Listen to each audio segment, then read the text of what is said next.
Hi guys, welcome back to my channel. I hope you're all well and you're all having a good Easter. So today's video I'm going to be showing you guys how to make one of my favourite recipes, which is curry goat with rice and peas. And I absolutely love this recipe and I thought I'd show you guys how I make my own version. I put a bit of a spin on this while I tried to stay as true to the original recipe as I can.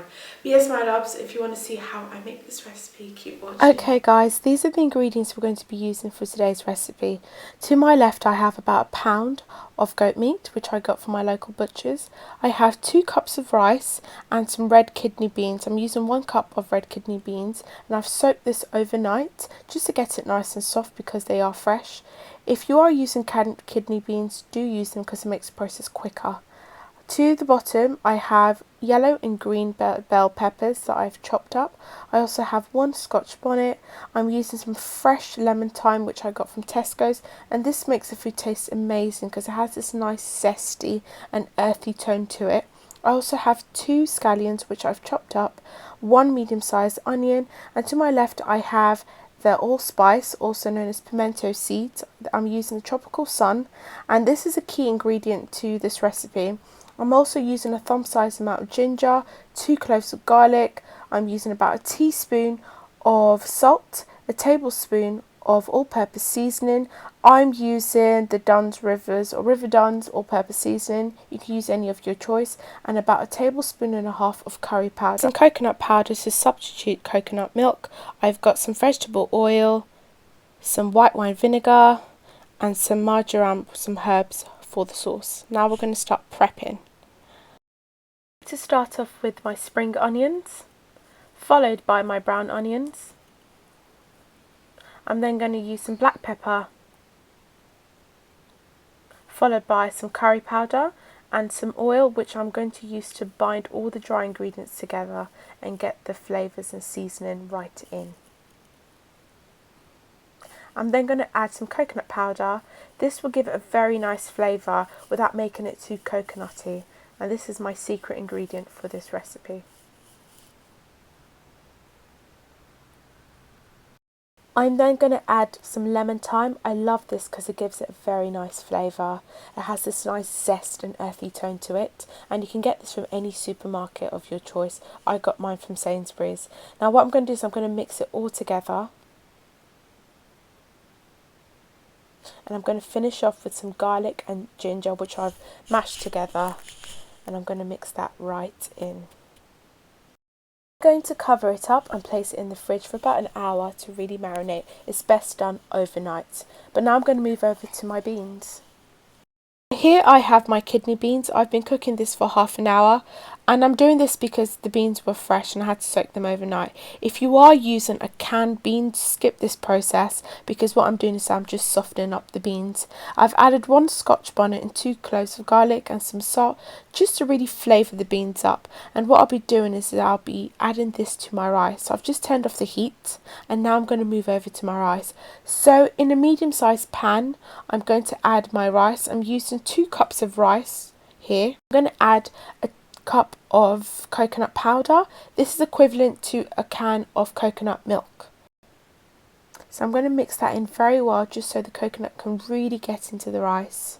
About a litre, which is equivalent to about 2 cups of stock. I'm using vegetable stock, and now I'm going to add a bit more hot water to it because what the hot water does is that it quickens the process. So if you're doing this, just to make it simple for you, if you're using 2 cups of rice, I say use about 3.5 cups of water and make sure that it reaches the first line of your index finger. That's how to test for the perfect amount of water, and just add it as you go along if you feel like it's too hard. So now I've just added in my beans. I'm adding a bit of the stock from the red kidney beans, and I'm saving the rest for later because I'm using the beans for something else. And now I'm just going to add in spring onions and some onions and about a tablespoon of butter, and I'm just going to finish it off with 1 sprig of lemon thyme, and I'm going to cover this and I'm going to leave it to cook for about 15 to 20 minutes.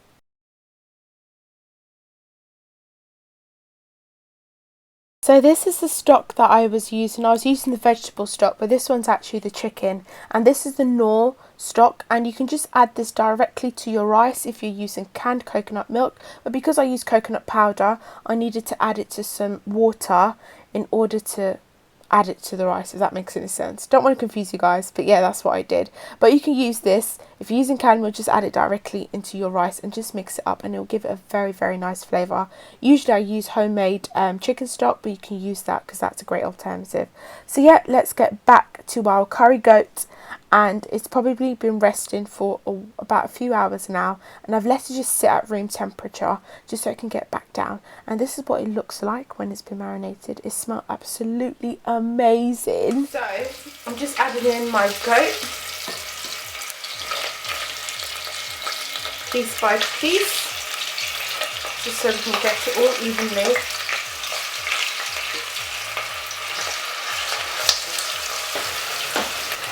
Going to come and check over it.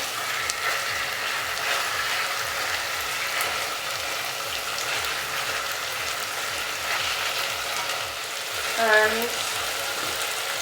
let me turn the heat down a bit.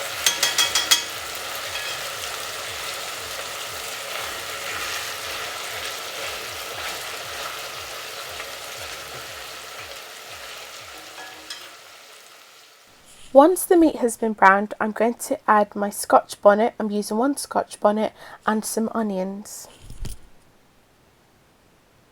So now I'm going to mix everything together just to get the flavours right in. Oh, that looks and smells amazing. And now I'm going to add in about 400 ml of water. I'm using hot water from the kettle, and what this is going to do is going to further soften the meat and also add a nice sauce. And whilst it's cooking, it will allow the meat to ooze more of those juices and those flavours. And I'm going to cover it now, and I'm going to leave it to cook for about 15 to 20 minutes. Once that time is up, I'm going to add my chopped potatoes and my pimento seeds. And what I'm going to do is I'm going to mix very, very lightly so the potatoes don't break up easily. I'm going to cover and cook for a further 5 to 10 minutes, and once that's up, I'm going to add about 1.5 tablespoons of white wine vinegar. You don't need that much. I'll probably say about a tablespoon should be fine. And what this is going to do is going to add a nice little kick, but also tenderize the meat and allow it to get a bit softer. So there I go again, adding a bit more, but you don't have to do this. Lastly, I'm going to add my bell peppers and some marjoram. And I absolutely love this herb because I feel like it adds such a nice flavour. You can use any herb of your choice. You can use thyme, you can use rosemary, but I've chosen to stick with this and the thyme because I don't want to really overpower the dish. So I'm just going to mix everything together. At this point, it smells absolutely amazing, from the herbs to the juices to the curry. And what I'm going to do is I'm actually going to cover this. You can add a bit more water at this point. I'm going to add a bit of water, and I'm going to put it in the oven to cook for another 15 to 20 minutes just to speed up the process. This takes about an hour to do if you want to get your meat nice and soft. But cooking it in the oven sort of speeds up the process and allows the meat to get very nice and tender. I'm just popping it into the oven, and I'm going to do this for about 15 minutes or so, just so it can get it nice and tender.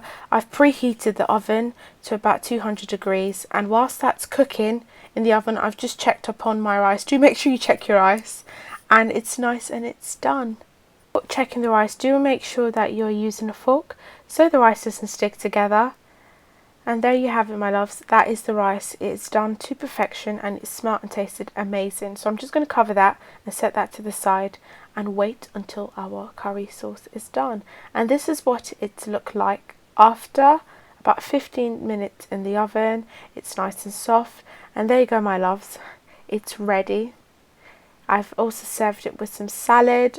I should put a bit of salad cream on it, but I'm weird enough, sometimes I don't have salad cream. But also, I'm going to have that with some wine. I'm having it with some white wine. And yes, that is it. Very, very straightforward and tastes absolutely delicious. I'm going to leave all the details in the link below and with all the products I've used.